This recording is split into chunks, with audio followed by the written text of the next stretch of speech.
Hello मित्रों, मैं श्याम जी श्रीवास्तव। आशा है कि आप सब स्वस्थ होंगे और बेहतर तैयारी आपकी चल रही होगी। कुछ एग्जाम्स भी हो रहे हैं, उसमें आप बेहतर परफॉर्म कर रहे होंगे। पूरी सुनियोजित योजनाबद्ध तरीके से आप काम कर रहे होंगे। तो करंट अफेयर्स में भी हम लोग बहुत ही सुनियोजित तरीके से काम करते हैं, स्ट्रेटेजिक करंट अफेयर्स की तैयारी करते हैं। तो एक बार फिर से आपका हमारे करंट अफेयर सेशन में बहुत बहुत स्वागत है। आज के करंट अफेयर सेशन में हम लोग पूरे जनवरी माह 2021 का पहला महीना है, जनवरी माह 1 जनवरी से 31 जनवरी के बीच के महत्वपूर्ण करंट अफेयर्स जो एग्जाम के पॉइंट ऑफ व्यू से हमारे लिए महत्वपूर्ण हो सकते हैं, उन सबको हम लोगों ने कवर करने का प्रयास किया है। तो हर बार की तरह इस बार भी आइए देख लेते हैं कि कौन से महत्वपूर्ण टॉपिक हैं जिसको हम आज के करंट अफेयर सेशन में डिस्कस करेंगे। तो सबसे पहले हर बार की तरह जनवरी महीने की पूरी तिथि दिवस को हम लोग कवर करेंगे, जो भी जरूरी हैं, राष्ट्रीय अंतर्राष्ट्रीय तिथि दिवस जो हमारे एग्जाम के पॉइंट ऑफ व्यू से जरूरी हैं। और उसके अलावा वैश्विक आतंकवाद सूचकांक 2020 आया है, उसको कवर करेंगे। तानसेन सम्मान 2020 दिया गया है, देखेंगे कि कौन देता है, किसके उपलक्ष्य में देता है। लाइट हाउस परियोजना की शुरुआत हुई है, ये क्या है और किन किन राज्यों में इसकी शुरुआत हुई है। हैंडले पासपोर्ट इंडेक्स 2021 में भारत का कौन सा स्थान है, देखने का प्रयास करेंगे। मकर संक्रांति का पर्व गया है और वो भारत के अलग अलग राज्यों में अलग अलग संस्कृति के तौर पर अलग अलग नामों से मनाया जाता है, उसको जानने का प्रयास करेंगे। थाईलैंड ओपन बैडमिंटन टूर्नामेंट 2021 संपन्न हुआ है, उसे देखेंगे कि उसका विजेता कौन रहा। हमारा गणतंत्र दिवस 2021 में मनाया गया, उस पर चर्चा करेंगे। वन प्लेनेट समिट आयोजन हुआ 2021 का, उसको देखेंगे। 51वां भारतीय अंतर्राष्ट्रीय फिल्म महोत्सव हर बार की तरह इस बार भी मनाया गया, उस पर चर्चा करेंगे। इसके अलावा और भी बहुत कुछ माह भर की छोटी मोटी घटनाएं हैं जिसको देखने का प्रयास करेंगे। ठीक, तो चलिए हम लोग देखते हैं सबसे पहले अपना ये तिथि दिवस। तो तिथि दिवस की हम लोग जनवरी महीने की शुरुआत करें, उसके पहले जरूरी है कि अगर आप हमारे चैनल को सब्सक्राइब न किए हो तो सब्सक्राइब कर लें और लाइक और शेयर करना न भूलें। अपने वैल्यूएबल कमेंट्स जरूर दें कि कहाँ तक कारगर है, इसमें और क्या सुधार किया जाता है। और पूरे करंट अफेयर सेशन में आप जानते हैं कि हम मानसिक कसरत हम लोग करते रहते हैं और कुछ प्रश्न हमारे द्वारा पूछे जाते हैं जिसका जवाब आप हर बार देते हैं। तो इस बार भी हमारे प्रश्नों का जवाब आप जरूर देते रहेंगे। तो आइए आज के करंट अफेयर्स के सेशन को हम लोग आगे ले चलते हैं और सबसे पहले हर बार की तरह प्रमुख तिथि दिवस पर बात करते हैं। जनवरी माह के प्रमुख तिथि दिवस जो हैं वो आपके स्क्रीन पर दिख रहे हैं, जिसे हमें जानना बहुत जरूरी होता है। जिसमें आप देख रहे हैं 4 जनवरी, 9 जनवरी, 10 जनवरी, 12 जनवरी, 15 जनवरी, 24 जनवरी, 25 जनवरी, 26 जनवरी और 30 जनवरी। तो जनवरी माह की ये जरूरी तिथियां हैं जिससे हमें जानना बहुत जरूरी होता है, जहां से आमतौर पे एग्जाम में सवाल आते ही हैं। तो देखिए 4 जनवरी को प्रतिवर्ष हम लोग मनाते हैं विश्व ब्रेल दिवस। विश्व ब्रेल दिवस, तो ये विश्व ब्रेल दिवस 4 जनवरी 1809 में लुइस ब्रेल का जन्म हुआ था और जिन्होंने अपनी बहुत ही कम उम्र में जो दिव्यांग हैं, जिनके आंख नहीं है, ऐसे लोगों के लिए एक खास लिपि जिसको ब्रेल लिपि नाम ही दिया गया, ब्रेल लिपि, उनके जन्म दिवस को हम लोग 2019 से, तो ये एक अंतर्राष्ट्रीय तिथि है, संयुक्त राष्ट्र की महासभा द्वारा इसे घोषित किया गया और 2019 से प्रतिवर्ष 4 जनवरी को ब्रेल दिवस के रूप में मनाया जाता है। तो ये बात तो हुई किसकी, ब्रेल दिवस की। 9 जनवरी को प्रतिवर्ष हम लोग प्रवासी भारतीय दिवस के तौर पर मनाते हैं और प्रवासी भारतीय दिवस हम लोग जानते हैं कि महात्मा गांधी के दक्षिण अफ्रीका से भारत आगमन इस उपलक्ष्य में मनाया जाता है। 9 जनवरी 1915 को महात्मा गांधी दक्षिण अफ्रीका से भारत के लिए वापस आए थे और फिर भारत की राजनीति में सक्रिय हो गए। और 10 जनवरी को प्रतिवर्ष विश्व हिंदी दिवस के रूप में मनाया जाता है और इसका उद्देश्य है, विश्व हिंदी दिवस, इसका उद्देश्य है कि हिंदी को हम एक अंतर्राष्ट्रीय भाषा के तौर पर दुनिया के सामने प्रस्तुत कर सकें। और इस तारीख को हम लोग पूरे दुनिया में अपने अपने दूतावासों के माध्यम से हिंदी भाषा को लेकर पूरा प्रचार प्रसार का प्रयास करते हैं। इसको पहली बार 10 जनवरी 1975 को नागपुर में मनाया गया था और वहीं से तय हुआ कि प्रतिवर्ष 10 जनवरी को हम लोग क्या मनाएंगे, अंतर्राष्ट्रीय हिंदी दिवस, विश्व हिंदी दिवस के तौर पर मनाएंगे। 12 जनवरी की तारीख भारत में राष्ट्रीय युवा दिवस के रूप में मनाई जाती है और यह राष्ट्रीय युवा दिवस किसके उपलक्ष्य में मनाया जाता है? स्वामी विवेकानंद का जन्म दिवस है 12 जनवरी, उसी के उपलक्ष्य में हम प्रतिवर्ष राष्ट्रीय युवा दिवस के रूप में मनाते हैं। 15 जनवरी को प्रतिवर्ष हम राष्ट्रीय थल सेना दिवस के रूप में मनाते हैं। ठीक, बात करते हैं 24 जनवरी की। 24 जनवरी को दो तिथि मनाते हैं, एक तो उत्तर प्रदेश दिवस के तौर पर मनाया जाता है, तो हम जानते हैं 24 जनवरी 1950 को उत्तर प्रदेश हमारा ये राज्य अस्तित्व में आया था और बाकायदा आधिकारिक तौर पर, सरकारी तौर पर 2018 से इसे मनाए जाने की घोषणा की गई सरकार के द्वारा, उत्तर प्रदेश सरकार के द्वारा। प्रतिवर्ष हम लोग 24 जनवरी को उत्तर प्रदेश का स्थापना दिवस उत्तर प्रदेश दिवस के रूप में मनाते हैं। 24 जनवरी को ही राष्ट्रीय बालिका दिवस के रूप में मनाए जाने का प्रथा है। कब से? 2009 से हम लोग मनाते हैं और इसके पीछे कारण है कि भाई कन्या भ्रूण हत्या पर रोक लगे और इसके प्रति जन जागरूकता हो, स्त्री पुरुष भेदभाव जो है और महिलाओं में जो कन्या बालिका बच्चे हैं उनके प्रति जागरूकता हो और लिंगानुपात में जो प्रतिकूल स्थिति है वो बेहतर हो सके, इसके लिए प्रतिवर्ष हम लोग मनाते हैं। कन्या भ्रूण हत्या पर भी रोक लगे। 25 जनवरी को प्रतिवर्ष राष्ट्रीय मतदाता दिवस के रूप में मनाया जाता है।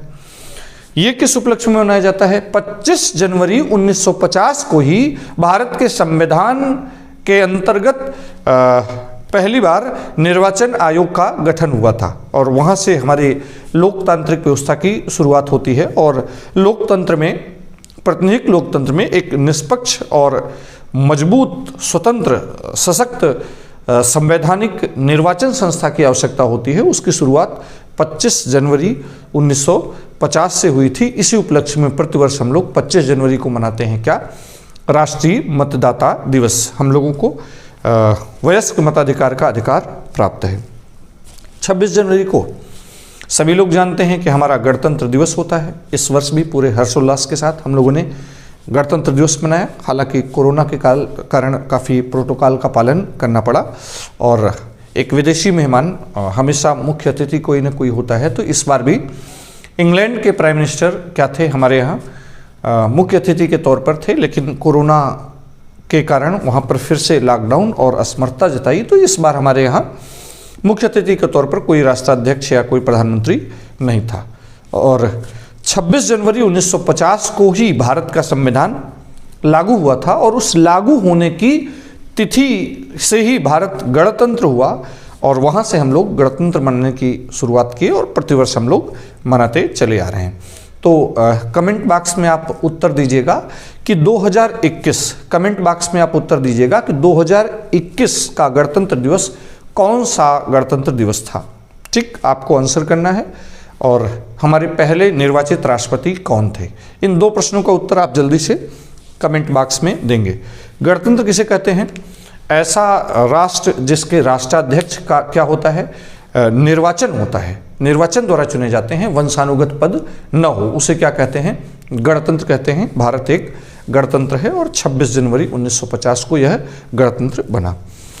बात करते हैं जनवरी की अंतिम खास तिथि 30 जनवरी। 30 जनवरी को प्रतिवर्ष हम लोग शहीद दिवस के रूप में मनाते हैं और ये शहीद दिवस किसकी स्मृति?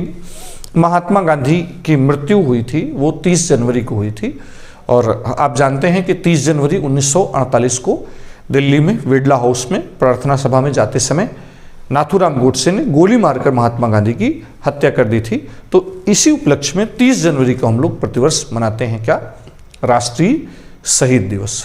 ठीक, तो ये बात हुई जनवरी महीने की प्रमुख तिथि दिवस की और हम लोग आगे बढ़ते हैं अगले बिंदु की ओर। तो अभी तिथि दिवस में बात हुई 9 जनवरी को प्रतिवर्ष हम लोग भारतीय प्रवासी दिवस के रूप में मनाते हैं। तो 9 जनवरी 2021 को जो प्रवासी भारतीय दिवस मनाया गया, अभी इस वर्ष 2021 में जो प्रवासी दिवस हम लोगों ने मनाया, प्रवासी दिवस हम लोगों ने मनाया, अगर बात करें कि उसकी थीम क्या थी तो इसे आप नोट भी करते रहेंगे।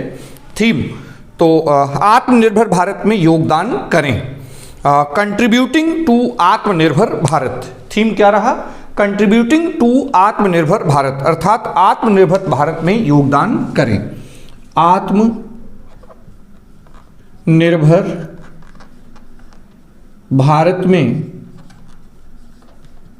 योगदान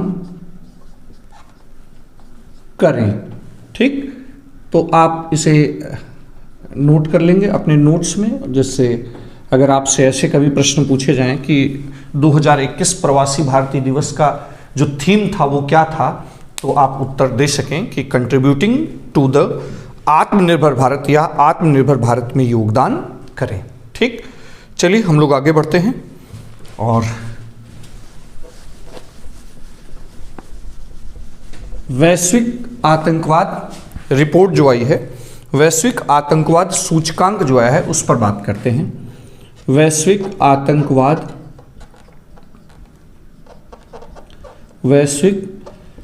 आतंकवाद सूचकांक 2020। ठीक, तो देखना होगा कि इसमें भारत की रैंकिंग क्या है। सबसे पहले तो ये जान लीजिए कि ये सूचकांक इंडेक्स जारी कौन करता है, तो institute of economics and peace, institute of economic and piece.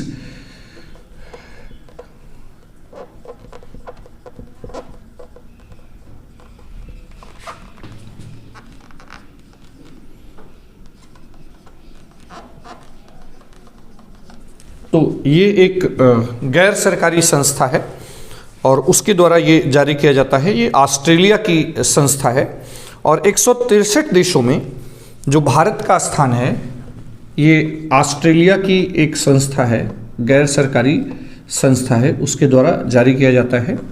163 देशों की ये सूची है। ठीक, 163 देशों की इस सूची में जो भारत का स्थान है वो 8वां है, भारत का स्थान 8वां है। ठीक, तो इसका मतलब ये नहीं होता है कि कौन लिप्त है आतंकवाद फैलाने में, इसका मतलब है कि कितना हम ग्रसित हैं, इससे कितना माने परेशान हैं। और 8वां स्थान है, सबसे नंबर 1 पर अफगानिस्तान और उसके बाद इराक और फिर नाइजीरिया। तो ये 3 प्रमुख देश हैं। ठीक, सबसे अंतिम में नाइजीरिया का स्थान आता है। तो अफगानिस्तान, इराक और नाइजीरिया, और इस पूरी लिस्ट में भारत का स्थान 8वां। वैश्विक आतंकवाद सूचकांक 2020 ऑस्ट्रेलिया के institute of economic and peace संस्था के द्वारा जारी किया जाता है। कुल 163 देशों की सूची में जो भारत का स्थान है वो क्या बना है? 8वां स्थान बना है। ठीक, चलिए हम लोग आगे बढ़ते हैं, इससे आगे चलते हैं और देखते हैं कि करंट अफेयर्स के हमारे इस जनवरी माह में और कौन सी महत्वपूर्ण घटना है। तो उसमें तानसेन सम्मान की बात करेंगे हम लोग। तो जल्दी से आप मेरे एक प्रश्न का उत्तर दीजिए कि तानसेन हमारे इतिहास में किस बादशाह के 9 रत्नों में से एक थे? तानसेन हमारे इतिहास में किस बादशाह के 9 रत्नों में से एक थे? ठीक, तो हम लोग बात करेंगे तानसेन सम्मान 2020। तानसेन सम्मान 2020। ठीक, तो सबसे पहली बात तो ये दिया किसके द्वारा जाता है? तो याद रहे ये मध्य प्रदेश सरकार के द्वारा दिया जाता है। किसके द्वारा? मध्य प्रदेश सरकार के द्वारा दिया जाता है। और मध्य प्रदेश में ग्वालियर, तानसेन का जन्म कहाँ हुआ था? ग्वालियर। तानसेन का जन्म ग्वालियर में हुआ था। तो ग्वालियर में ये दिसंबर माह में क्या होता है? जनरली दिसंबर माह में ग्वालियर में बेहद गांव है, वहाँ पर इसका क्या होता है? एक आयोजन होता है। ये 96वां सम्मेलन किया गया और मध्य प्रदेश सरकार द्वारा दिया जाता है। इस बार जो है पंडित सतीश व्यास, किसको दिया गया है ये पुरस्कार? पंडित सतीश व्यास को। ठीक, और ये संतूर वादक हैं। क्या हैं? संतूर। किस वाद्य यंत्र का वादन करते हैं? संतूर वादक। सुप्रसिद्ध संतूर वादक पंडित सतीश व्यास को 2020 का तानसेन सम्मान दिया गया है। तो तानसेन सम्मान किस फील्ड में दिया जाता है? संगीत के फील्ड में दिया जाता है। और ये तानसेन का जो मूल नाम था वो रामतनु पांडे था, और स्वामी हरिदास गुरु क्या थे? इनके गुरु थे। स्वामी हरिदास गुरु के ये शिष्य थे, और ये सम्राट अकबर के 9 रत्नों में से एक थे। मध्य प्रदेश सरकार द्वारा प्रतिवर्ष यह सम्मान दिया जाता है, और एक ग्वालियर में बाकायदा सम्मेलन का आयोजन होता है प्रतिवर्ष। ठीक, तो चलिए, पंडित सतीश व्यास जो है ये पद्मश्री पुरस्कार विजेता भी हैं। ठीक है, पद्मश्री पुरस्कार विजेता, याद रहे, पंडित सतीश व्यास पद्मश्री पुरस्कार विजेता भी हैं। ठीक, चलिए हम लोग बढ़ते हैं अगले बिंदु की ओर, जो अगला खास टॉपिक है जिस पर हम लोग चर्चा करेंगे।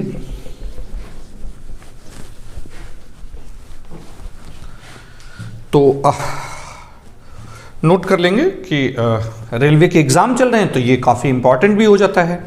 तो रेलवे बोर्ड के जो चेयरमैन बनाए गए हैं वो एक परिवर्तन हुआ है। रेलवे बोर्ड के नए चेयरमैन की नियुक्ति हुई है। नए अध्यक्ष या चेयरमैन की नियुक्ति हुई है। तो रेलवे बोर्ड के जो भारत में नए चेयरमैन बनाए गए हैं वो हैं सुनीत शर्मा।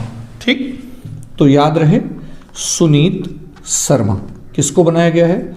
सुनीत शर्मा को बनाया गया है। ये किसका स्थान लेंगे?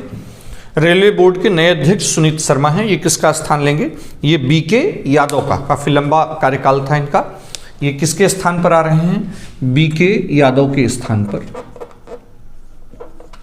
बीके यादव के स्थान पर सुनीत शर्मा भारत में रेलवे बोर्ड के नए चेयरमैन बनाए गए हैं। ठीक, तो इसे आप तैयार रखेंगे, याद रखेंगे।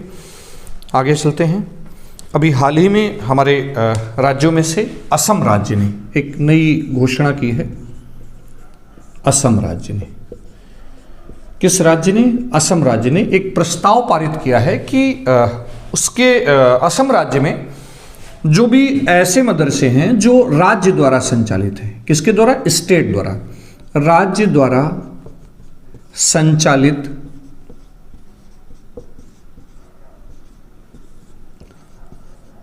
मदरसों को सामान्य उस स्कूल में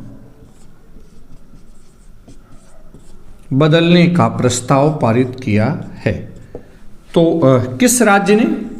असम राज्य ने क्या प्रस्ताव पारित किया है कि उसके राज्य में राज्य द्वारा जितने भी संचालित मदरसे हैं, माने ऐसे मदरसे जो राज्य द्वारा पोषित हैं, उन सबको सामान्य स्कूल में बदल दिया जाएगा।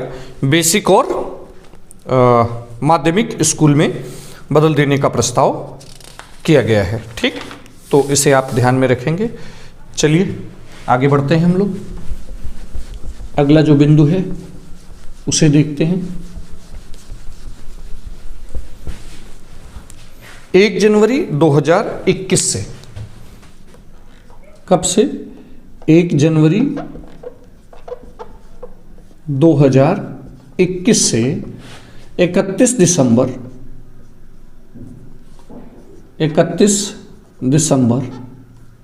2022 तक के लिए, तो कितने वर्ष हो गए?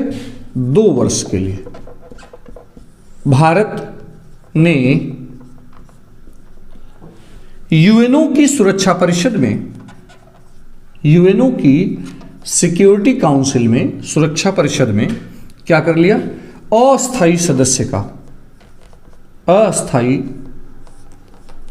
सदस्य का कार्यभार संभाला है। ठीक, तो कितने वर्ष का कार्यकाल होगा? हालांकि इसका चुनाव पिछले साल ही हो गया था। 1 जनवरी 2021 को 31 दिसंबर 2022 तक, इन 2 वर्षों के लिए यूएनओ की सुरक्षा परिषद में अस्थायी सदस्य के तौर पर भारत ने अपने कार्यकाल की शुरुआत करी है। तो अस्थायी सदस्यों का कार्यकाल कितने वर्ष का होता है? 2 वर्ष का होता है। जल्दी से आप कमेंट बॉक्स में आंसर करेंगे कि भारत की यूएनओ की सुरक्षा परिषद में कुल कितने मेंबर होते हैं। जल्दी से आप कमेंट बॉक्स में आंसर करेंगे कि यूएनओ की सुरक्षा परिषद में कुल कितने मेंबर होते हैं। ठीक, तो 15 में 10 तो अस्थायी सदस्य होते हैं और 5 अस्थायी सदस्य होते हैं। इनका चयन पिछले साल 2020 में ही हो गया था, लेकिन कार्यकाल 1 जनवरी से शुरू हो रहा है। ठीक, टीएस त्रिमूर्ति, इन्हें नहीं भूलना है। टीएस त्रिमूर्ति वर्तमान में टीएस त्रिमूर्ति वर्तमान में क्या है, यूएनओ में भारत के, हमारे देश के, इंडिया के अस्थायी प्रतिनिधि हैं। ठीक, तो कमेंट बॉक्स में आप आंसर करेंगे कि यूएनओ में एक सदस्य राष्ट्र अधिकतम कुल कितने सदस्यों को, प्रतिनिधि को भेज सकता है। कमेंट बॉक्स में आप जल्दी से आंसर करेंगे कि यूएनओ में कोई भी सदस्य राष्ट्र अधिकतम कितने प्रतिनिधि भेज सकता है। ठीक, चलिए हम लोग बढ़ते हैं आगे। यूएनओ में कार्यकाल भारत का शुरू हो रहा है। अस्थायी सदस्य, एक महत्वपूर्ण भूमिका में भारत, वैश्विक स्तर पर महत्वपूर्ण भूमिका में भारत रहता है। ठीक, चलिए आगे बढ़ते हैं। लाइट हाउस प्रोजेक्ट, अभी 1 जनवरी 2021 को 1 जनवरी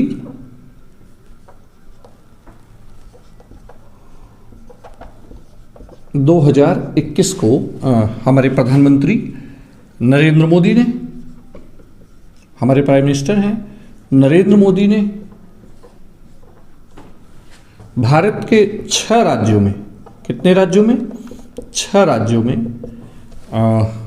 लाइट हाउस प्रोजेक्ट की शुरुआत की है। एक नए प्रोजेक्ट की शुरुआत की है, लाइट हाउस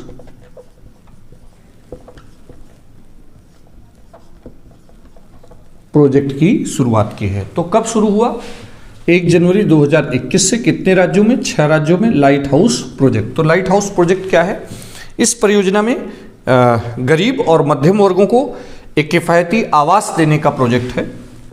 गरीब और जो मध्यम वर्ग के लोग हैं, देश में मध्यम वर्ग के लोग हैं, उनको किफ़ायती रेट पर मकान उपलब्ध कराना।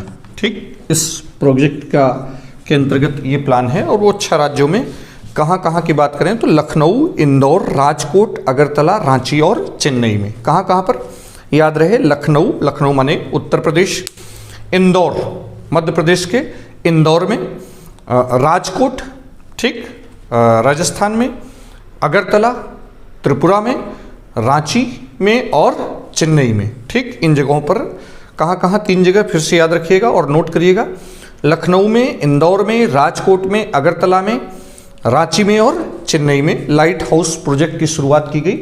इसके अंतर्गत गरीब और मध्यम वर्ग के लोगों को किफ़ायती रेट पर सरकार द्वारा मकान देने का प्रावधान किया गया है और इसकी शुरुआत 1 जनवरी 2021 को प्रधानमंत्री नरेंद्र मोदी ने करी है। ठीक, चलिए आगे बढ़ते हैं, हम लोग देखते हैं हमारे देश में इस साल एक और उपलब्धि देखी गई। हमारे देश में काफ़ी दिक्कत आती थी, किस एरिया में, तो देखिए ये जो हमारे प्यारे भारत का ये वाला एरिया है, उत्तरी एरिया है, ये हमारा लद्दाख का एरिया और जम्मू का एरिया। तो लद्दाख में काफ़ी जानते हैं कि बाउंड्री है और तनाव लगातार चल रहा है, तो काफ़ी दुर्गम एरिया पड़ जाता है चूँकि हाइट का एरिया है और हिमालयी क्षेत्र है। तो यहाँ पर एक मौसम का पूर्वानुमान, सटीक पूर्वानुमान एक समस्या थी और बेहतर सटीक पूर्वानुमान जरूरी है क्योंकि चाइना के साथ हमारे टेंशन है, तो वहाँ पर सेना को काफ़ी असुविधा न होने पाए, इसके लिए देश का सबसे ऊंचा मौसम विज्ञान केंद्र, देश का सबसे ऊंचा मौसम विज्ञान केंद्र स्थापित किया गया। सबसे ऊंचा मौसम विज्ञान केंद्र कहाँ पर, लद्दाख में। ठीक, लद्दाख में स्थापित किया गया। इससे फायदा क्या होगा, इस एरिया में सेना को एक तो तमाम प्राकृतिक आपदाएं होती रहती हैं, उसकी पूर्व सूचना हो पाएगी और सेना के लिए निर्णय लेना काफ़ी आसान होगा क्योंकि मौसम का सटीक पूर्वानुमान लगाना इसकी वजह से स्थानीय क्षेत्र में संभव हो पाएगा उस एरिया में। ठीक है, चलिए आगे बढ़ते हैं। भारत का सबसे ऊंचा जो मौसम विज्ञान केंद्र स्थापित किया गया वो कहाँ पर स्थापित किया गया? तो हम लोगों का उत्तर होगा हमारे केंद्र शासित प्रदेश लद्दाख। कमेंट बॉक्स में आप उत्तर देंगे कि लद्दाख की राजधानी क्या है। लद्दाख की राजधानी क्या है? जल्दी से कमेंट बॉक्स में आंसर दीजिए कि लद्दाख की राजधानी क्या है। ठीक, अभी हाल ही में हमारे उड़ीसा राज्य ने एक नई पहल शुरू की है। वहाँ के कैबिनेट में एक प्रस्ताव पारित किया गया है। तो कौन सा राज्य है? उड़ीसा राज्य है। उड़ीसा राज्य में एक प्रस्ताव पारित किया गया है जिसके अंतर्गत क्या है कि ऐसे बच्चे जो सरकारी स्कूलों में पढ़ते हैं, सरकारी स्कूल में पढ़ने वाले बच्चे जो उनके लिए राज्य के इंजीनियरिंग और जो मेडिकल कॉलेज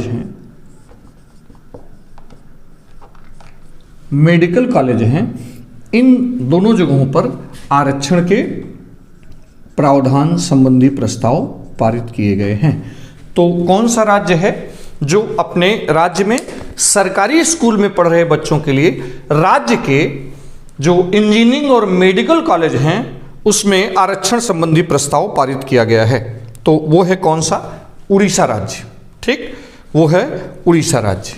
चलिए हम लोग बढ़ते हैं आगे और भी लगातार खबरों की तरफ जो हमारे लिए ज़रूरी हो सकते हैं।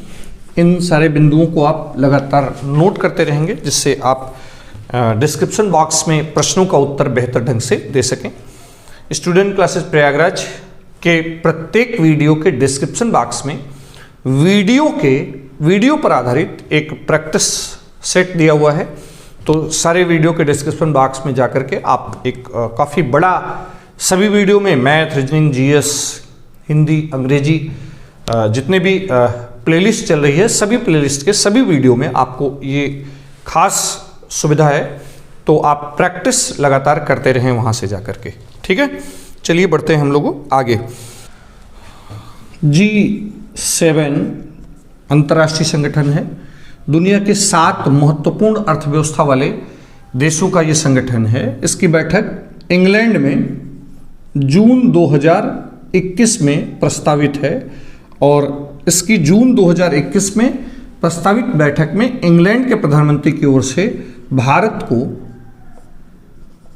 आमंत्रित सदस्य के रूप में एक आमंत्रण मिला है। माने भारत G7 का सदस्य राष्ट्र नहीं है।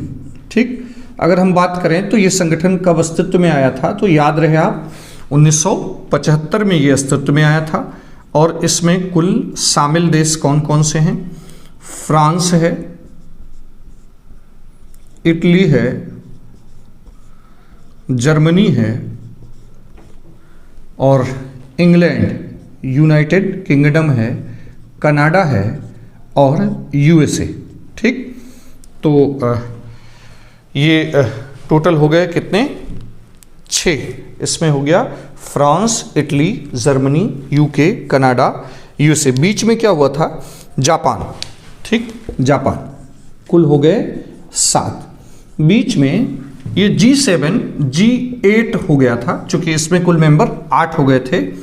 रूस 1997 में इसमें शामिल होता है और फिर रूस को 2014 में इस संगठन से बाहर कर दिया गया। तो फिर कितने बचे? 7। तो आज याद रहे G7 में कौन कौन से देश शामिल हैं? France, Italy, Germany, UK, Canada, USA, Japan. ये दुनिया की मजबूत अर्थव्यवस्था वाले 7 प्रमुख देशों का संगठन है। 1975 में अस्तित्व में आया था। जून 2021 में इसकी बैठक प्रस्तावित है जो इंग्लैंड में होनी है। तो इंग्लैंड के प्रधानमंत्री के द्वारा भारत को इसमें आमंत्रित सदस्य के रूप में न्योता मिला है।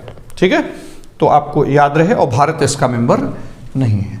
चलिए G7 की हो गई कहानी, ये बना G8 और फिर फाइनली अब कौन कौन से देश इसमें शामिल हैं हम लोगों ने जाना और G8 G7 कब बना इसे भी हम लोगों ने जाना। ठीक, चलिए बढ़ते हैं आगे। लियोन मेंडोका एक नाम आया है, लियोन मेंडोका। ये चर्चा में क्यों रहा इसे देख लेते हैं। मेंडोका ये भारत के 67वें 67 ग्रैंड मास्टर घोषित किए गए हैं। ग्रैंड मास्टर घोषित किए गए हैं। ठीक, 67वें ग्रैंड मास्टर घोषित किए गए हैं। 14 वर्षीय हैं और 14 वर्षीय हैं शतरंज के खेल में। इनकी एज क्या है? 14 वर्ष है। 67th grand master. Grand master एक उपाधि है किस फील्ड की? एक उपाधि है, एक अचीवमेंट, माने क्वालिफाई करने के बाद ही इस लेवल तक बनता है। तो शतरंज संघ जो है, ये खिताब किसके द्वारा दिया जाता है? जो विश्व शतरंज संघ है उसके द्वारा यह खिताब दिया जाता है। तो अगर आपसे पूछा जाए कि भाई भारत के 67वें ग्रैंड मास्टर कौन बने, तो 14 वर्षीय लियोन मेंडो बने हैं। ठीक, तो कमेंट बॉक्स में आप आंसर देंगे कि किस देश का राष्ट्रीय खेल शतरंज है। जल्दी से कमेंट बॉक्स में आंसर करेंगे कि किस देश का राष्ट्रीय खेल शतरंज है। ठीक, किस देश का राष्ट्रीय खेल शतरंज है। चलिए,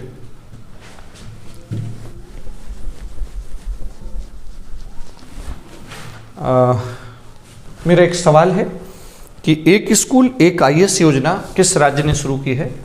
तो इसे आप नोट कर लेंगे, ये केरल राज्य की योजना है। एक स्कूल एक आईएएस योजना, तो लोगों को प्रोत्साहित करना और जिससे लोगों में इसके प्रति, इस सेवा के प्रति जागरूकता बढ़े, इसके लिए एक काफ़ी सरकार के द्वारा मदद और फ्री में इस तरह के इनिशिएटिव शुरू किए गए हैं जिससे लोगों में इसके प्रति जागरूकता बढ़े। तो केरल राज्य ने एक स्कूल एक योजना किसके द्वारा की गई है? केरल राज्य के द्वारा। ठीक, तो याद रहे, एक स्कूल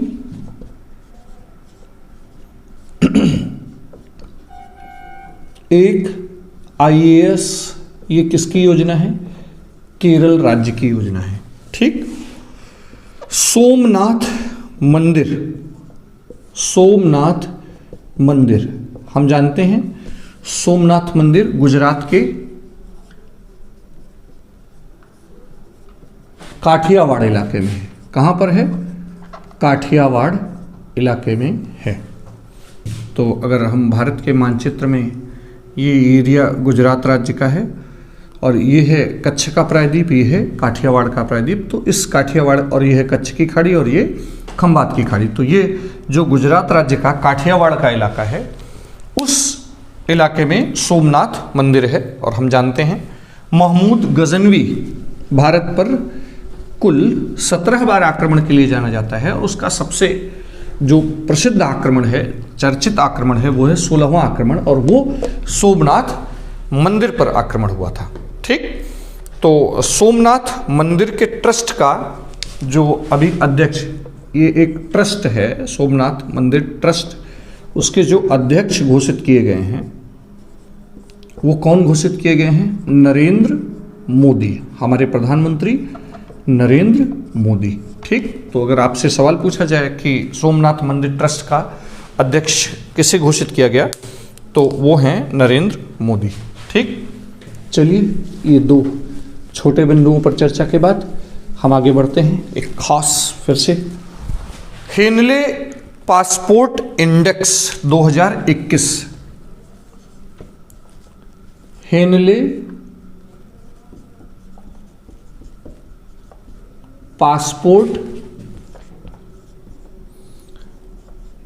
इंडेक्स 2021। तो सबसे पहले तो ये जारी कौन करता है, पहला ये पता होना चाहिए।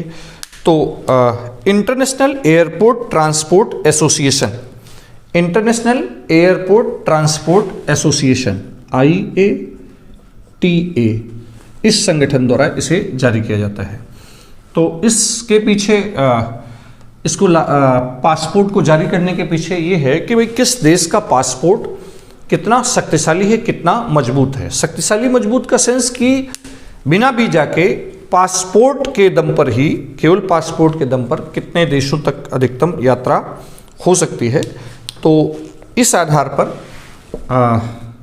हेनले पासपोर्ट इंडेक्स में अगर हम लोग भारत की बात करें तो भारत को 85वां स्थान मिला है, 85वां स्थान मिला है। और तजाकिस्तान को भी यही रैंकिंग मिली है, तजाकिस्तान को भी, ठीक, सेंट्रल एशिया का ये देश है, उसकी भी रैंकिंग 50वीं ही है।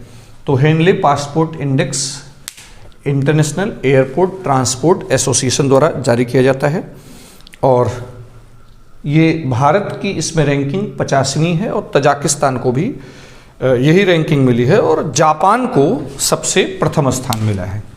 ठीक, जापान को इस रैंकिंग में पहला स्थान मिला है, अर्थात जापान के नागरिक केवल पासपोर्ट के दम पर सबसे ज़्यादा दुनिया में देशों में, माने उन्हें वीज़ा की आवश्यकता नहीं है।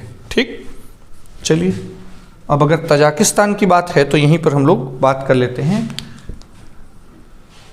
कजाकिस्तान की भी। ठीक है, यहीं पर बात कर लेते हैं हम लोग कजाकिस्तान की भी।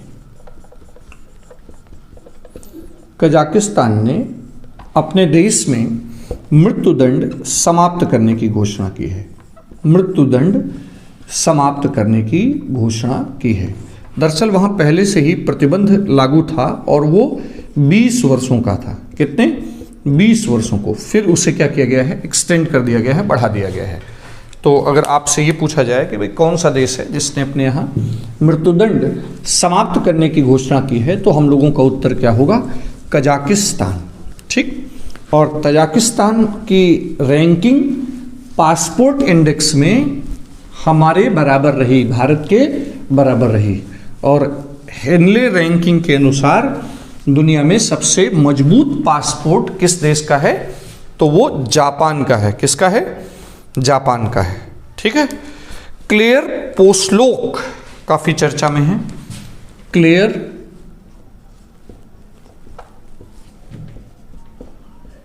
पोस्लोक, ठीक, महिला है, क्लेयर पोस्लोक। आप नोट करेंगे पोलोस्क, पोस्लोक नहीं, पोलोस्क। ठीक, तो आप नोट करेंगे क्लेयर पोलोस्क। पुरुष, ये ऑस्ट्रेलिया के हैं। पुरुष टेस्ट में 4th अंपायर, चौथे अंपायर की भूमिका निभाने वाली विश्व की पहली महिला अंपायर हैं। तो नोट करेंगे क्लेयर पोलोस्क, ये ऑस्ट्रेलिया के हैं और पुरुष टेस्ट मैच में चौथे अंपायर की भूमिका निभाने वाली विश्व की पहली महिला अंपायर हैं। ठीक है, चलिए, तो क्लेयर पोलोस्क पहली महिला 4th अंपायर। बात करते हैं मकर संक्रांति का पर्व अभी अभी बीता है 14 जनवरी को। मकर संक्रांति का पर्व अभी बीता है। ठीक, और मकर संक्रांति का जो पर्व है वो अगर बात करें कि यूपी में, उत्तर प्रदेश में हमारे खिचड़ी के नाम से मनाया जाता है और प्रयागराज में, स्पेशली हमारे प्रयागराज में, यहीं से माघ मेले की शुरुआत होती है। माघ मेले की शुरुआत होती है किसी न किसी रूप में, हर राज्य में इसे मनाया जाता है। अगर बात करें हमारे अपने पश्चिम बंगाल राज्य की, तो पश्चिम बंगाल राज्य में गंगा सागर मेले के तौर पर इसे मनाया जाता है। गंगा सागर में ही गंगा नदी समाप्त होती हैं और वहाँ पर गंगा सागर मेले के रूप में मनाया जाता है और वहाँ पर भी एक विशेष स्नान का महात्म्य है। और अगर गुजरात की बात करें तो हमारे गुजरात राज्य में मकर संक्रांति को उत्तरायण के रूप में मनाया जाता है और वहाँ पर पतंग महोत्सव होता है। ठीक, महोत्सव होता है, तो बाकायदा वहाँ पर पतंग महोत्सव मनाया जाता है। कर्नाटक राज्य में हमारे ये एक फसल त्योहार के रूप में मनाया जाता है। किसके रूप में? फसल त्योहार के रूप में मनाया जाता है। पंजाब में इसे लोहड़ी के तौर पर जाना जाता है। पंजाब में लोहड़ी के रूप में माना जाता है। बात करें अपने तमिलनाडु की, तो वो 4 दिवसीय उत्सव होता है। कितने दिनों का? 4 दिवसीय उत्सव हो जाता है ये वहाँ पर। ठीक, तो याद रहे कितने दिनों का? 4 दिवसीय उत्सव। और वहाँ पर इसे पोंगल क्या कहते हैं? पोंगल कहते हैं। ठीक, पोंगल के रूप में 4 दिवसीय उत्सव। ठीक, तो 14 जनवरी को मकर संक्रांति बीती है और हमारे हर राज्य में लगभग किसी न किसी रूप में इसे मनाया ही जाता है। ठीक, तो इसे आप ध्यान रखेंगे। ये हमारे संस्कृति वाले पार्ट में, व्रत त्यौहार वाले पार्ट में काम करेंगे और यहाँ से सवाल पूछे ही जाते हैं। खिचड़ी के रूप में माघ मेले की शुरुआत हो रही है, वहाँ से अलग अलग रूपों में इसे मनाया जाता है। ये तो बात हुई किसकी? मकर संक्रांति की। ठीक, चलिए बढ़ते हैं आगे। और हमारे कोयम्बटूर जिले में, तमिलनाडु के कोयम्बटूर जिले में, ठीक है, कहाँ पर? तमिलनाडु के कोयम्बटूर में। इसे भी आप नोट करेंगे। तमिलनाडु के कोयम्बटूर में सिरुवानी पहाड़ी है। कौन सी पहाड़ी? सिरुवानी पहाड़ी। वो खास पहचान रखती है किसके लिए? अपनी तितली की प्रजातियों के लिए। और इसे तितली सुपर हॉट स्पॉट, किसने? तितली सुपर हॉट स्पॉट के तौर पर इस पहाड़ी को तितली सुपर हॉट स्पॉट के रूप में घोषित किया गया है। तो जो सिरुवानी पहाड़ी है उसको तितली सुपर हॉट स्पॉट, ये कोयम्बटूर में है। किस राज्य में? तमिलनाडु में। नेचर एंड बटरफ्लाई सोसाइटी किसने घोषित किया है? नेचर एंड बटरफ्लाई सोसाइटी ने तमिलनाडु के कोयम्बटूर में सिरुवानी पहाड़ी को तितली सुपर हॉट स्पॉट घोषित किया है। माने वो तितली के संरक्षण का एरिया है। ठीक है, नेचर एंड बटरफ्लाई सोसाइटी द्वारा हमारे तमिलनाडु राज्य के कोयम्बटूर में सिरुवानी पहाड़ी को तितली सुपर स्पॉट घोषित किया है। तो जल्दी से कमेंट बॉक्स में आंसर करेंगे कि शांत घाटी कहाँ पर है? भारत में शांत घाटी कहाँ पर है? ठीक, जल्दी से आप बताएंगे कि शांत घाटी कहाँ पर है। डॉक्टर राज अय्यर, एक नाम ये काफ़ी चर्चा में है, तो इसे भी हम लोग देख लेते हैं। डॉक्टर राज अय्यर, ठीक, ये भारतीय मूल के अमेरिकी हैं। भारतीय मूल के अमेरिकी हैं।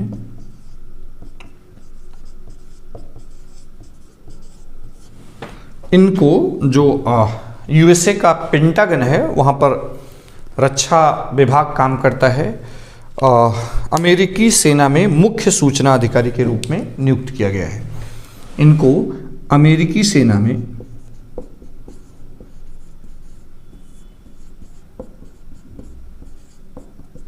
मुख्य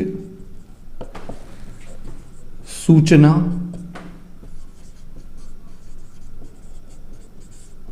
अधिकारी के रूप में नियुक्त किया है। डॉक्टर अय्यर भारतीय मूल के अमेरिकी हैं। पहली बार किसी भारतीय मूल के अमेरिकी को अमेरिकी सेना में मुख्य सूचना अधिकारी के तौर पर नियुक्त किया गया है। ठीक, तो इसे आप याद रखेंगे। एक एयरलाइंस का हादसा हुआ है, इसे भी आप याद रखेंगे, नोट करेंगे। श्री विजया एयरलाइंस जो कहाँ की है? श्री विजया एयरलाइंस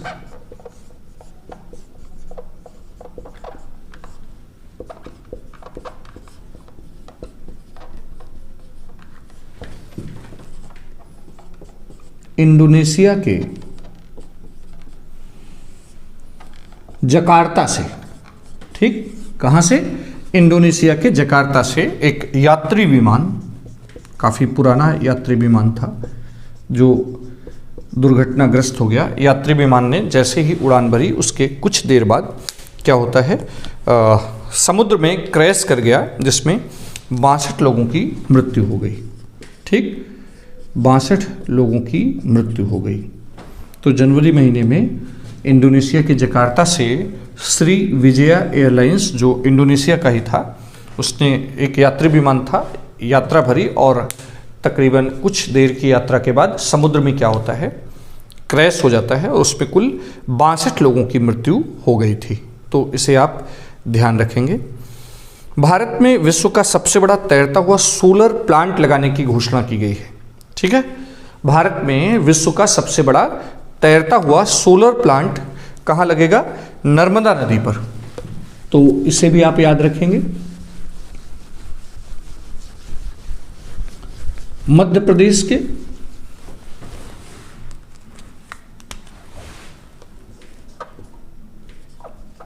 प्रदेश के खंडवा जिले में नर्मदा नदी पर ओमकारेश्वर बांध,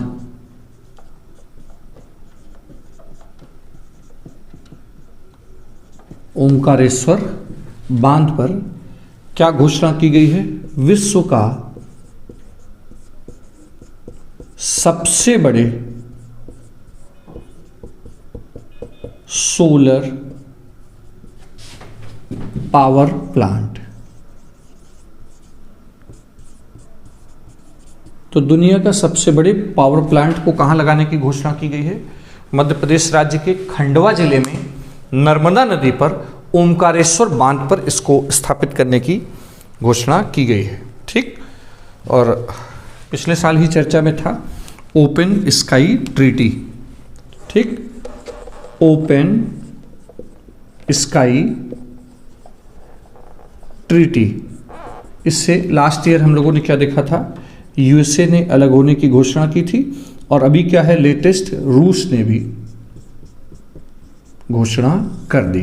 ठीक, तो अलग होने के पीछे कारण भी यही है कि चूंकि यूएसए अलग हुआ, ये एक आपस में ट्रीटी है जिसमें जो भी सदस्य देश शामिल हैं वो आपस में एक दूसरे देशों पर टोही निगरानी विमान, जिसमें केवल निगरानी सेंसर होते हैं, उसके माध्यम से उन देशों पर आपस में जाकर के क्या कर सकते हैं, जानकारी ले सकते हैं और देख सकते हैं।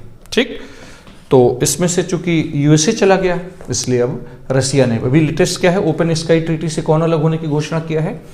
रूस ने भी। ठीक, तो याद रहे पिछले साल खबर थी कि यूएसए छोड़ दिया। ये क्या है? सदस्य देश परस्पर केवल निगरानी सेंसर वाले जो एयरक्राफ्ट होते हैं उससे एक दूसरे देशों पर निगरानी कर सकते हैं। ठीक, चलिए हम लोग बढ़ते हैं आगे, बात करते हैं खेलों की। और खेलों में बात करेंगे तो जनवरी महीने में थाईलैंड ओपन बैडमिंटन टूर्नामेंट 2021 हुआ। थाईलैंड ओपन बैडमिंटन टूर्नामेंट 2021 हुआ है और उसमें अगर पुरुष एकल की बात करें तो पुरुष एकल विजेता हैं विक्टर एक्सेलसेन, ये डेनमार्क के हैं। कहाँ से हैं? डेनमार्क से हैं। पुरुष डबल्स विजेता हैं डेकोपोल और सैपसैपरी, ये थाईलैंड से हैं। ठीक है, तो इसे याद रखेंगे, डेकोपोल और सैपसैपरी ये थाईलैंड से हैं। महिला की बात करें तो महिला एकल विजेता हैं कैरोलिना मॉरिन और ये कहाँ से हैं? स्पेन से हैं। और डबल्स की बात करें, महिला डबल्स की, तो ग्रीसिया पोली और अप्रियानी रहायू ये दोनों लोग इंडोनेशिया से हैं और महिला डबल्स में ये विजेता रही हैं। ठीक, तो ये बात है किसकी? थाईलैंड ओपन बैडमिंटन टूर्नामेंट की। ठीक है, चलिए बढ़ते हैं हम लोग आगे। वन प्लेनेट समिट 2021 का आयोजन, वन प्लेनेट समिट 2021 का आयोजन पेरिस में किया गया। हालांकि 2015 में पेरिस समझौते के बाद से ही इसकी शुरुआत की गई है, वन प्लेनेट समिट। और इसके पीछे कारण क्या है? दुनिया का ध्यान आकर्षण करना किसके प्रति? वैश्विक ऊष्मन के प्रति, जो क्लाइमेटिक चेंज है, जलवायु परिवर्तन है, उसी से जुड़ा है ये। और ये 11 जनवरी को कब हुआ? 11 जनवरी 2021 को जिसमें सदस्य राष्ट्र शामिल हुए। वन प्लेनेट समिट 2021 11 जनवरी को पेरिस में संपन्न हुआ। ठीक, चलिए न्यूमोलिस काफ़ी चर्चा में है। न्यूमोलिस, तो इस समय तो टीका का समय ही है। तो न्यूमोलिस क्या है? सीरम इंस्टीट्यूट ऑफ इंडिया द्वारा विकसित देश का पहला स्वदेशी निमोनिया का टीका है। न्यूमोलिस क्या है? सीरम इंस्टीट्यूट ऑफ इंडिया द्वारा विकसित किया गया है। ये देश का, भारत का पहला निमोनिया पर स्वदेशी टीका विकसित किया गया है। ठीक है, चलिए हम लोग बढ़ते हैं आगे, बात करते हैं 51वें भारतीय अंतर्राष्ट्रीय फिल्म सम्मेलन की। 51वां भारतीय अंतर्राष्ट्रीय फिल्म सम्मेलन। ठीक, 51वां अंतर्राष्ट्रीय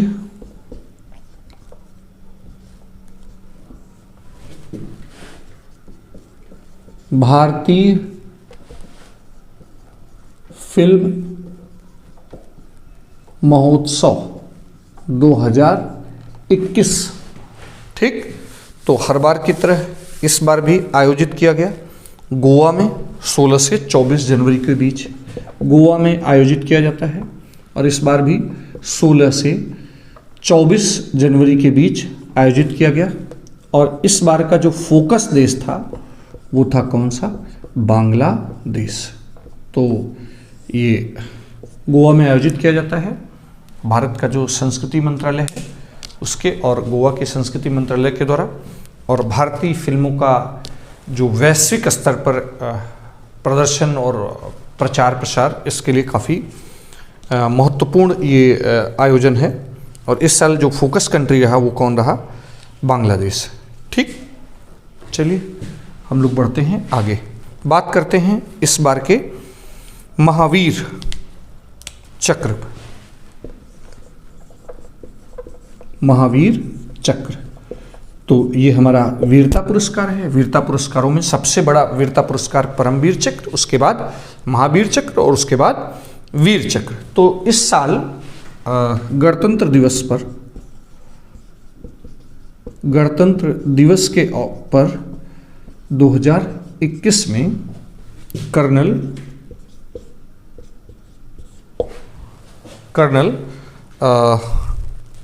संतोष बाबू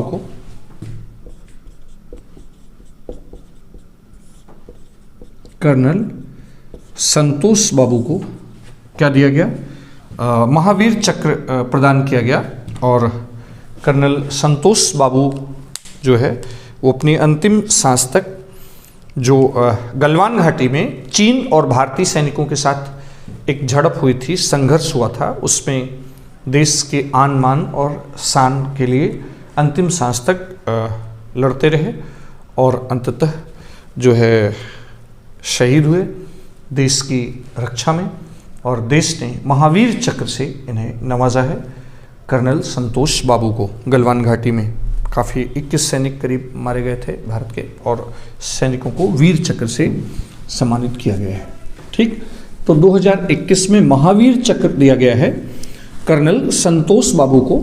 ठीक, बिहार रेजिमेंट में कर्नल थे और गलवान घाटी में जो चीनी सैनिकों के साथ हिंसक झड़प हुई थी उसमें देश की रक्षा करते हुए संतोष बाबू शहीद हुए, और उनकी स्मृति में, उनके सम्मान में देश ने ये सम्मान दिया है। ठीक, चर्चा में है सृष्टि गोस्वामी। सृष्टि गोस्वामी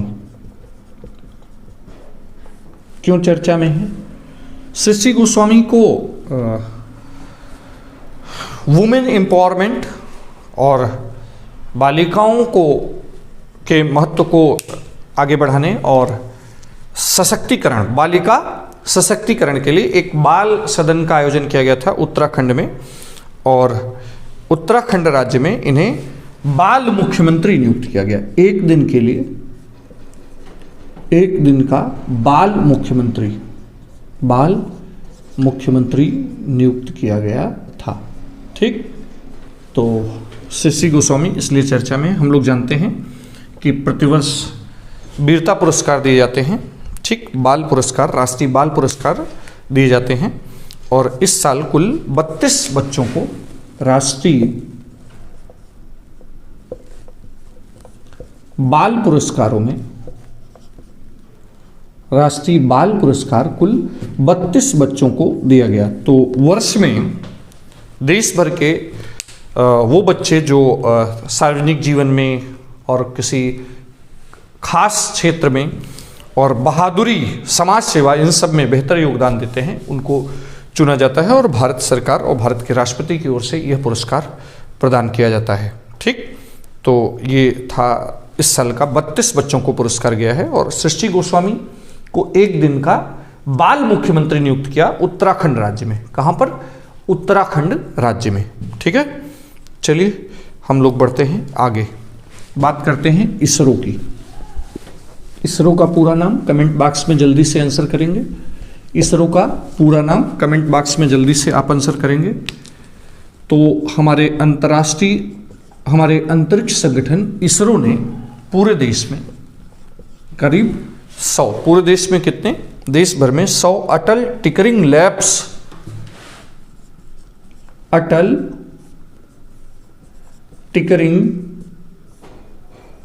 लैब्स की स्थापना एडॉप्ट करने की घोषणा की है। और इसके पीछे उद्देश्य क्या है? हम जानते हैं देश भर में काफ़ी बड़ी संख्या में, हजारों की संख्या में अटल टिकरिंग लैब्स की स्थापना की गई है। और जिसका जो अटल इनोवेशन मिशन के अंतर्गत पूरे देश में अटल इनोवेशन मिशन के अंतर्गत अटल टिकरिंग लैब्स की स्थापना की गई है। और उसमें से 100 टिकरिंग लैब्स को इसरो क्या कह रहा है कि इसरो ने घोषणा की है कि हम देश भर के 100 अटल टिकरिंग लैब्स को टेक ओवर करेंगे, एडॉप्ट करेगा। और उसका उद्देश्य है पूरे देश में वैज्ञानिक स्वभाव की ओर बढ़ावा देना, लोगों में वैज्ञानिक प्रवृत्ति बढ़े और अंतरिक्ष प्रौद्योगिकी का और जागरूकता बढ़े और उसकी प्रति लोगों में और जागरूकता हो। ठीक, और अटल टिकरिंग लैब्स की स्थापना अटल इनोवेशन मिशन के अंतर्गत पूरे देश में की गई है। ठीक है, चलिए अभी हाल ही में खादी ग्रामोद्योग मंत्रालय द्वारा, किसके द्वारा? खादी ग्रामोद्योग द्वारा एक खादी प्राकृतिक पेंट विकसित किया गया है। खादी प्राकृतिक पेंट विकसित किया गया है। और खादी प्राकृतिक पेंट में जो मुख्य घटक है वो क्या है? गोबर है। तो ये प्रकृति के प्राकृतिक संरक्षण भी होता है और ये अनुकूल भी है, प्रकृति के अनुकूल है, प्रतिकूल नहीं है। तो खादी प्राकृतिक पेंट अस्तित्व में आया है। और खास बात है भारतीय मानक ब्यूरो द्वारा ये प्रमाणित है। और इस पेंट में सामान्य पेंट की तरह जो तमाम भारी तत्व जैसे सीसा है, आर्सेनिक है, इन सब की मिलावट नहीं की गई है। ठीक, और क्रोमियम है, पारा है, ये सब भी मिला होता है ना सामान्य पेंट में। क्रोमियम, पारा, इन सब की इसमें मिलावट नहीं है। ठीक, और ख़ास बात है कि ये एंटी बैक्टीरियल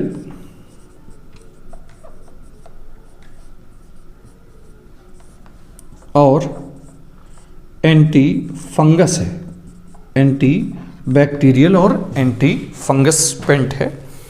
और इसका मुख्य घटक क्या है? गोबर है। एंटी बैक्टीरियल और एंटी फंगस के इसमें गुण हैं। खादी ग्रामोद्योग द्वारा विकसित किया गया है। और सामान्य पेंट की तरह इसमें सीसा, आर्सेनिक, क्रोमियम और पारा जैसे भारी तत्व इसमें नहीं मिलाए गए हैं। ठीक, चलिए एक बुक काफ़ी चर्चा में है, इसे नोट कर लेंगे आप, the commonwealth of cricket, the commonwealth of cricket. ठीक, the commonwealth of cricket, the commonwealth of cricket, इसे आप नोट करेंगे। ये रामचंद्र गुहा की पुस्तक है। किसकी पुस्तक है? रामचंद्र गुहा की पुस्तक। द कॉमनवेल्थ ऑफ क्रिकेट किसने लिखी है? द रामचंद्र गुहा की पुस्तक है। ठीक, तो ये जनवरी माह के जो जरूरी करंट अफेयर्स थे उन सबको हम लोगों ने कवर करने का प्रयास किया। और इस वीडियो के डिस्क्रिप्शन बॉक्स में जनवरी महीने के करंट अफेयर्स के वीडियो लेक्चर पर आधारित जो मल्टीपल क्वेश्चन बन सकते हैं, आ सकते हैं, उनको आप प्रैक्टिस ज़रूर करिएगा। नीचे डिस्क्रिप्शन बॉक्स में एक हमारे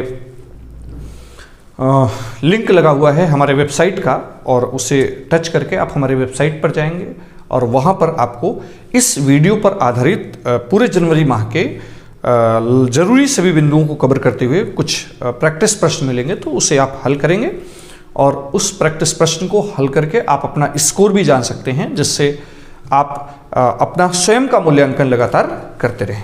ठीक, तो करंट अफेयर्स के सेशन में आज इतना ही। दीजिए हमें इजाज़त।